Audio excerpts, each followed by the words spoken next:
Hi guys! A day in my life as a student. Ako nga po pala ay papasok. So yan, kumain na ako ng kumain para naman may laman ng tiyan ko para pagpasok ng school. So yan, nakipagchismisan muna ako kung meron bang pasok o wala. Basta wala pa doon na announcement. Yan nga po, sige kain lang po muna ako. Yan. So yan, makikita nyo mamaya yung aking pinsan ay pamangkin. So yan, sige tulala lang hanggang sa makita mo. Chorizo lang ganon. So yan, kain lang ako ng kain. Last subo na yan guys kasi ayoko na, busog na ako.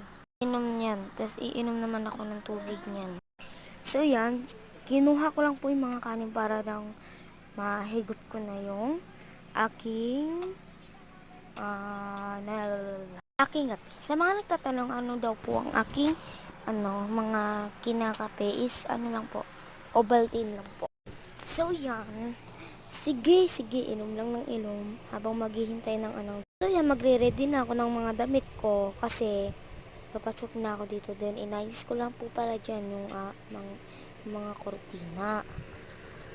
So yan, dun din pala sa kabila para malawak. Maghahanda na ako ng damit ko.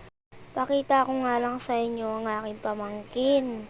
So, wala po palang pasok. Hanggang dito na lang. So, bye-bye. Thank you for watching.